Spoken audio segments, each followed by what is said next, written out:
watching Day or Night Exotics TV. I'm Daylitor Knight, and this is Pandora. She is a Paraphysa Euathlus species unknown. I got her from Jamie's Tarantula a few years ago, and not saying lightly that she's one of my favorite tarantulas. She is one of my favorites just because she is an unknown species. Now, at the time she was unknown, I haven't really followed up on all the new Paraphysa and Euathlus species. This might be an identified species now, but when I first got her, I actually thought she might have been a hybrid of the two. She was sold to me as a Paraphysa Euathlus species unknown. That was the title. That's what I bought.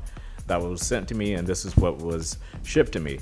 And she is an adult female. She was bought as an adult female, and she's probably around 3.5 inches. And she put on a little bit of size after her last molt, because when I first got her, she was around 3 inches. So she's got that dwarf species feel to her from the Euathlus side of it. She's not as big as, you know, a Paraphysa scrofa or something like that. She is around the same size as maybe a Euathlus species red or something like that.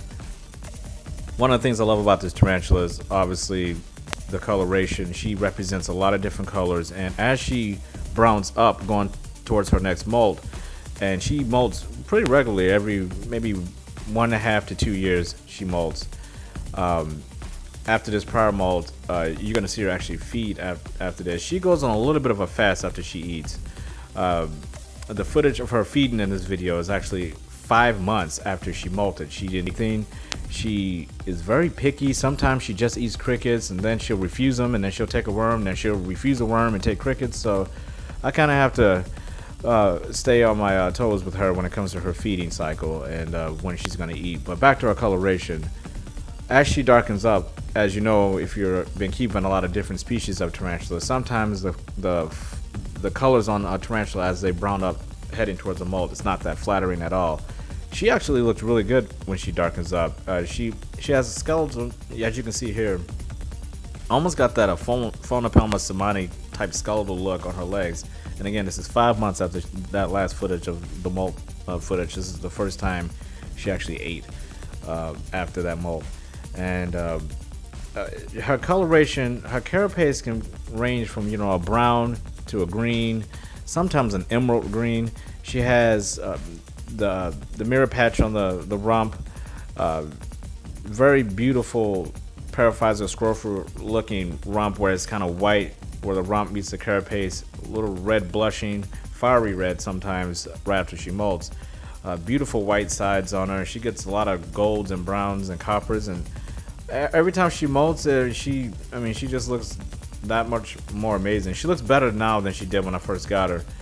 The only thing that was different when I first got her was that her carapace was a lot greener and a little bit more vivid after each molt. Now it's a little darker when she molts. It's not as vividly green, but with the right lighting, if you look at her, especially under direct sunlight or natural sunlight, you can see the colors a lot better. This is LED lighting, so it's not as it's not pulling and popping out all the colors like they normally would be.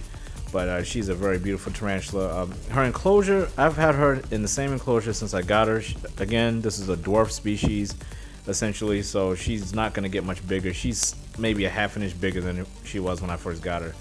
And one of the things I like about her is that she will go GBB style with her webbing. Sometimes she'll web up the entire enclosure and I can't even see her. She'll hide down in there, and she's a cage walker. Like, she moves around all the time. She's always on the glass. I rarely ever see her on the substrate. If she's on the substrate, it's webbed over. If it's not webbed over, she's usually just clinging to the glass. She's not incredibly jumpy. I can handle her. Sometimes she feels like she will get a little skittish and might want to dart on me, but she rarely would she ever do that. She's very docile. Again, that Euathlus been present in her. She is like I say, if you can look at the webs here, she just kind of decorates her enclosure. She's gonna get I'm gonna clean all that out and get her all cleaned up around spring. I do that with all my tarantulas. I start rehousing them. I do all that. I try not to do that, you know, randomly. I try to do them all at the same time, get them all cleaned out and rehoused, so I'm not wasting and buying new enclosures for no reason. So this enclosure has probably been like that for a year, and she usually starts to go crazy around this time of year. Once it starts to warm up, spring's around the corner, she starts just she doesn't web as much, but she'll just start destroying the enclosure. So I keep a lot of moss in there with her. She does like it a little damp, but I usually keep the substrate damp on one side and dry on the other. I try to overflow a water dish at least once a week.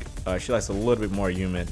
She likes it warm, so her temperature and the way I keep her is a little bit different than I would keep, you know, my Paraphysa or my Euathlus. I kind of just blend the two. I mean, I really keep her more like I keep my Brachypalmas.